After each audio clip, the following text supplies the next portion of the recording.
ఎక్కువ కూడా ఏందిలో సన్నగా ఉంది. ఇక్కడే ఉంటారు సార్ దూరం జరగదు ఈయన కొడుకు ఒక్కటే ఉండి ఎవరు లేరు ఇంకా చూస్తుంది అది జరుగుతుంది ఇక్కడే ఉంటుంది. అది పని చేసి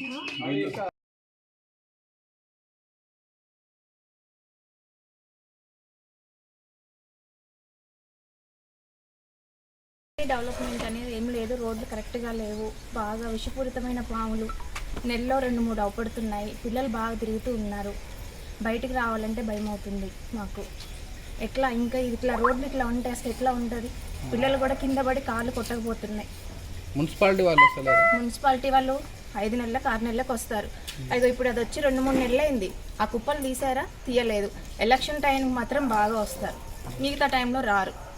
దీనిపై అధికారులకు ఏమైనా కంప్లైంట్ చేస్తూనే ఉన్నాం. చేసిన ఒక 1 వీక్ వచ్చి చేసిపోతారు.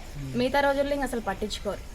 మొన్న ఈ బాబు కింద పడ్డాడు, కాలంతా డొక్కపోయింది. 2 కాళ్ళు. స్థానిక కార్పొరేటర్ ఏమంటున్నారు? కార్పొరేట్ ఏమంటారు, చూస్తారు, వెళ్ళిపోతారు. ఇంక అంతే. చిన్న కాలనీ కాబట్టి ఓట్లు తక్కువ. అది చిన్న చిన్న కాలనీస్ అన్ని డెవలప్ అయినాయి. ఈ కాలనీకి వచ్చేసరికి ఏది డెవలప్మెంట్ కదా అంటే లోనికి ఉండేసరికి ఏం పట్టించుకోరా? రాజకీయాలంటే రాజకీయాల్లానే ఉండాలి. అన్ని రకాలుగా కట్టించుకుంటున్నారు, అన్ని రకాలుగా ఉన్నాయి. 7 సంవత్సరాల నుంచి ఈ కాలనీలో ఉంటున్నాము.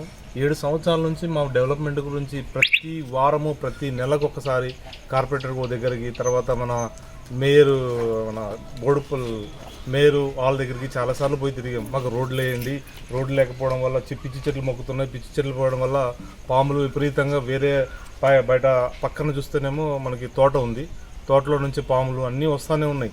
నిన్న కూడా ఒకటి దాదాపు 4 అడుగుల పాము, మళ్ళీ నెల క్రితం ఒక 2 పాములు. ఇట్లా ప్రతి కాలనీకి, మన కాలనీలో ఉన్న 50 ఇండ్లలో దాదాపుగా 40 ఇండ్ల వరకు పాములు ప్రతి ఇంటి నుంచి పాము పట్టుకున్నారు గత ఈ 4-5 సంవత్సరాల్లో. ఒక రోడ్డు వేయడానికి ఎన్నిసార్లు తిరుగుతున్న రోడ్డు మాత్రం వేయట్లేదు. మరి దీనికి ఎవరిని అడిగితే వేస్తారో తెలియదు. మన ఎలక్షన్ మూమెంట్ ఏమో మల్లారెడ్డి గారిని అడిగితే ఖచ్చితంగా జనవరి 31 కల్లా మీ రోడ్డు మీద ఉంటారు చూడండి అని చెప్పేసి వాగ్దానం చేశాడు. ఓట్ల గురించి అన్నీ అడిగాడు. కానీ ఇప్పటిదాకా మాత్రం రోడ్డు గురించి అసలు ఎవరు మాట్లాడతలేదు. 2-4 సార్లు పోతాడు, ఇంకా కౌన్సిలింగ్ పెట్టలేదు, అది పెట్టలేదు అంటున్నారు. కానీ ఇంతవరకు రోడ్డు గురించి ఎవరు దాని గురించి ప్రస్తావనే రావట్లేదు. మరి దీనికి ఏ విధంగా పరిష్కారం చేస్తారో అర్థం కాకుండా మాకు. దీన్ని మీ ద్వారా కొద్దిగా తెలియజేయాలని చెప్పేసి కోరుకుంటున్నాను.